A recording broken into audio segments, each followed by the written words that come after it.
Why did you do that? It's just an appraisal. The house is full of memories of my parents. I was just curious about how much it would sell for. Don't be selfish. If you don't like what I'm doing, you can leave. My name is Karen. I'm 31 and work in an office. I met my husband, Larry, at a matchmaking party. I always focused on my studies and went to an all-girls high school, so I never had a relationship. Even in college, I kept to myself and studied hard. Then I went straight to work after graduation. I enjoyed my job and dedicated myself to it every day, which made me drift further from love. Before I knew it, I was almost 32. I was okay with it, but one day, my mom said she was worried about my future. She was concerned because I didn't have a boyfriend or any plans to get married.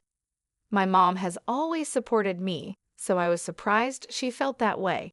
She said my dad was worried too, even though he doesn't talk much about it. Hearing this made me realize I had been doing what I wanted without considering my parents' feelings. I had been taking their kindness for granted. I knew it was wrong to get married just to make my parents happy, but I decided to start thinking seriously about love and marriage to reassure them. Since then, I've been focused on finding a good person to make my parents happy. I used to wear simple makeup and random cheap clothes.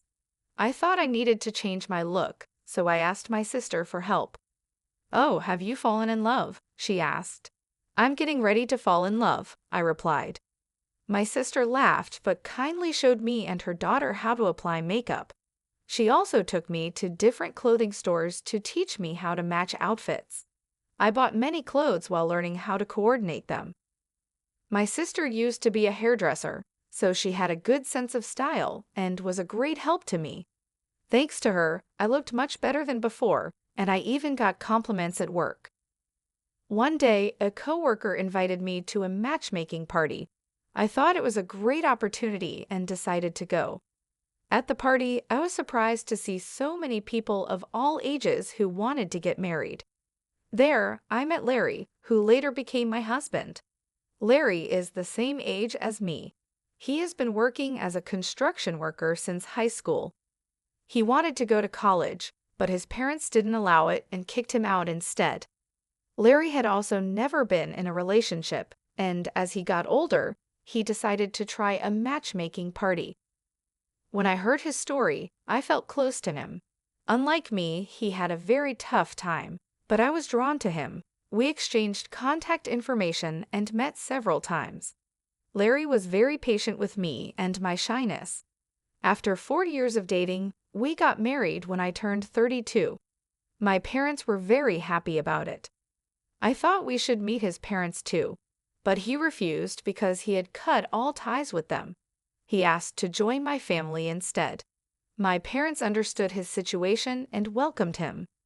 We had a small and quiet wedding with only our relatives since his parents were not invited. My parents cried when they saw me in my wedding dress. They were very moved, and seeing them so happy made me realize how fortunate I was. I got married and felt like I had done my duty to my parents. My life with my husband was very happy. He took great care of my parents, and we often visited them. "Mother, are you feeling all right?" "Sir, let's go fishing next time if you like," my husband would say to them kindly. Seeing him speak this way to my parents made me feel very warm. However, a few years after our marriage, something unexpected happened. I was at work when my mother called me, which was unusual. "Karen, come to the hospital quickly. It's your father." No way, I thought, my mind going blank. My father had passed out. He was fine just a few days ago when I saw him. My boss noticed something was wrong and asked if I was okay. I left work early and rushed to the hospital. "Karen," my mom said when I arrived. She and my sister were already waiting with worried expressions in front of the treatment room. I joined them in praying for my father's recovery, but he didn't make it.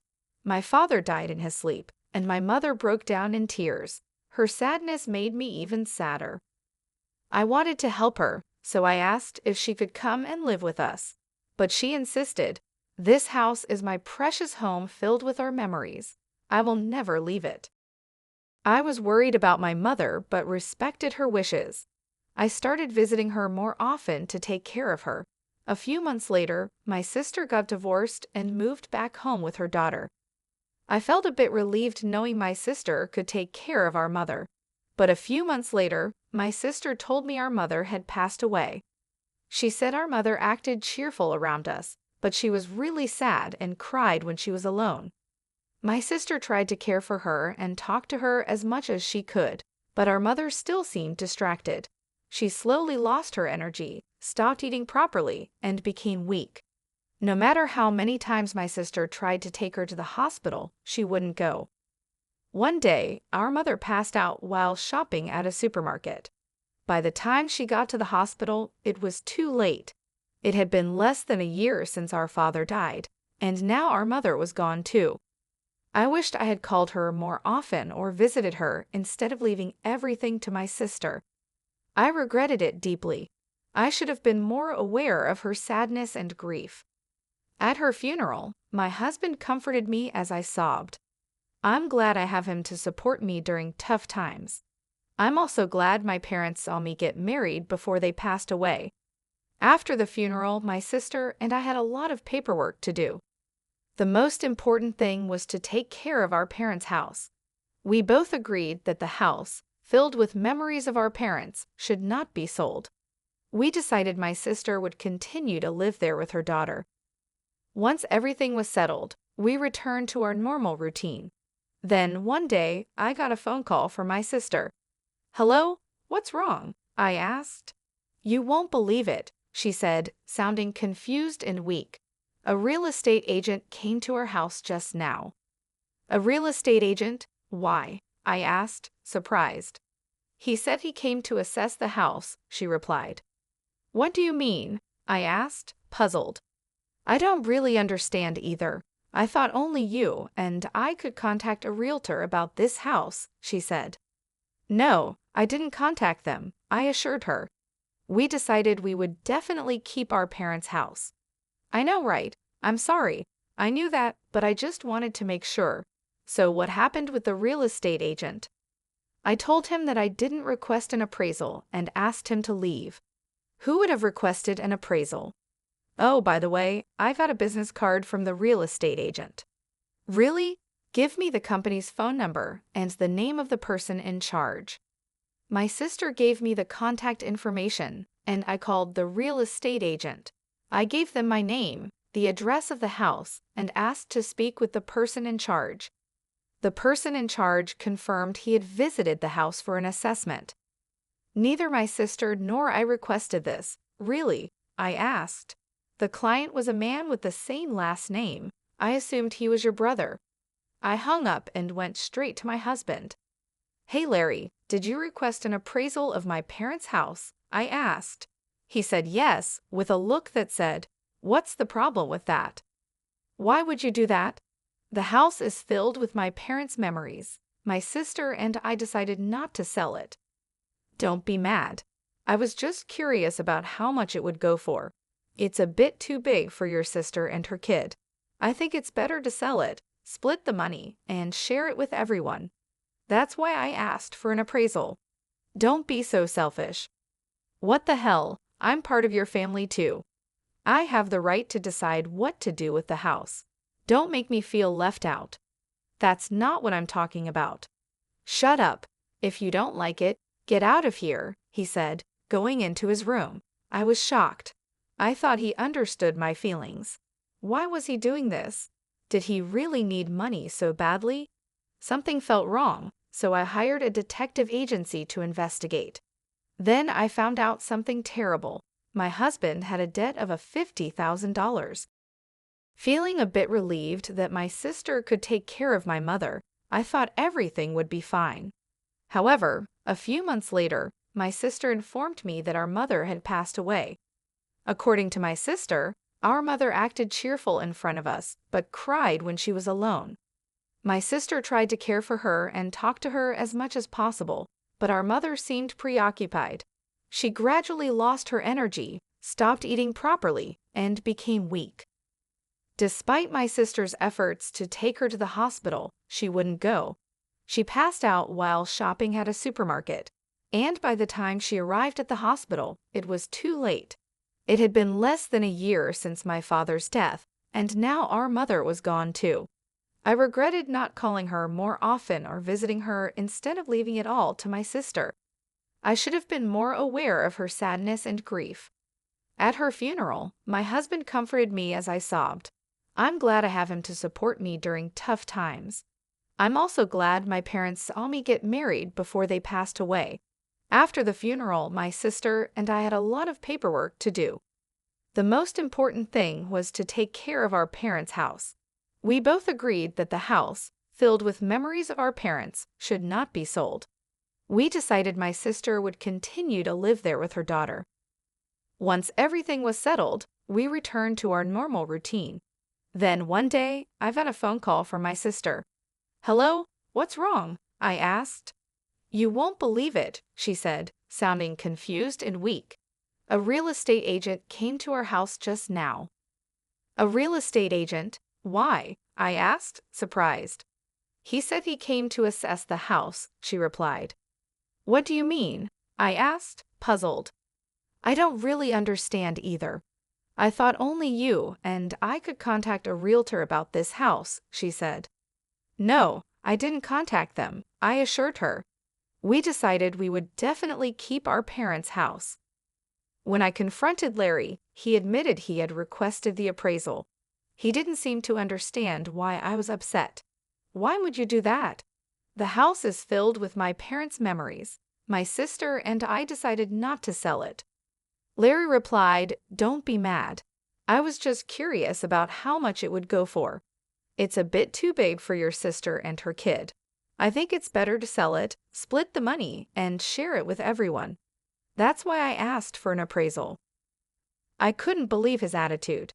"Don't be so selfish," I yelled. He snapped back, "What the hell? I'm part of your family too. I have the right to decide what to do with the house. Don't make me feel left out." "That's not what I'm talking about," I said, trying to keep my composure. "Shut up. If you don't like it, get out of here," he said, storming into his room. I was shocked and heartbroken. I thought he understood my feelings. Why was he doing this? Did he really need money so badly?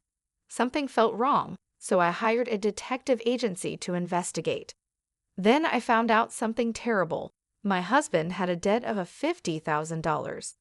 I was shocked when I found out. I took a day off work, left the divorce papers while he was out, packed my things, and went to my parents' house with my sister. Later that evening, my husband called me. "Hey, what's going on? Your stuff is all gone, and what's with the divorce papers? What the hell is going on? I'm moving out and divorcing you." "What? What do you mean?" "You told me to leave if I didn't like your way, so I left." "I said that, but I didn't think you'd actually divorce me. I don't trust you anymore." "That's a lot for one little argument." "I'm not divorcing you because of the fight over the house. I'm divorcing you because you've been hiding something terrible." "What are you talking about? You owe a lot of money." "How did you know that?" "I checked with a detective agency." "How did you get a $50,000 in debt?" My husband sighed and told me everything. He had a coworker who said he made a lot of money from foreign exchange trading.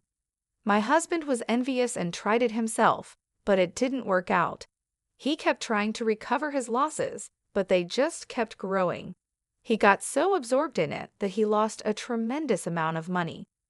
"I can't believe it. Why didn't you stop before you lost more money?" "I'm so sorry. I just get into gambling easily." He had told me when we first got married that his parents were addicted to gambling, which was why there was always no money in their house. "You're doing the same thing as your parents," I said. My husband was so shocked by my words that he went silent. "I can't trust you again once it's lost," I said and hung up. I demanded a divorce through my lawyer.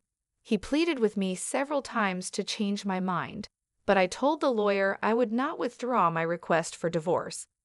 Eventually, my husband gave up and signed the papers. The divorce was finalized.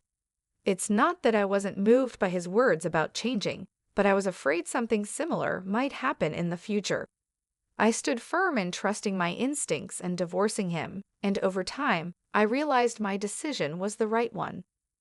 One day, while he was out, I borrowed his computer and discovered he had been searching for online gambling sites. My husband wanted to pay off his debts quickly and took a gamble to make quick money. This likely made his debt grow even more. Thinking back on everything, I'm really glad we got divorced. Since then, I've taken steps to protect myself. I have a restraining order against my ex-husband. If he comes to my parents' house, I can call the police to keep him away. Despite all the sad things that have happened over the past few years, I feel mentally stronger now. My parents are gone, but I still have my sister and Nicole. Together, we'll live happily for my parents while protecting our family home. You've done a great job during such a tough time, Karen. People often tell me. It was admirable that you took a firm stand against your husband's gambling addiction and made the difficult decision to divorce him. It's sad that your parents have passed away, but as you said, live a happy life for them. And since you're still young, I hope you'll find a good partner in the future. These words of encouragement mean a lot to me. They've helped me realize that even though I've faced many challenges, I've come out stronger. I've learned to trust my instincts and take decisive action when needed. The experience has taught me the importance of surrounding myself with supportive people. My sister and I have grown closer, and we've created a strong support system for each other. We've made our family home a place of comfort and stability, filled with memories of our parents. Through all the hardships, I've also learned the value of self-care and mental health. I've started new hobbies, reconnected with old friends, and made sure to take time for myself. These activities have helped me heal and move forward. Looking back, I see that every step I took was necessary for my growth. From discovering my husband's secret debt to making the tough decision to leave, each action has led me to a better place. I now understand that it's important to make decisions that protect my well-being, even when they are difficult. I often think about my parents and how proud they would be of the strength I've found. Even though they are no longer here, their love and lessons continue to guide me. I feel a sense of peace knowing that I'm honoring their memory by taking care of myself and my family. My journey has been challenging, but it has also been empowering. I've learned that I am capable of handling difficult situations and making choices that are best for my future. While the past few years have been filled with sadness, they have also been a time of incredible personal growth. So, as I move forward, I hold on to the hope that life will bring new and positive experiences. I look forward to the future with optimism, knowing that I've overcome so much already.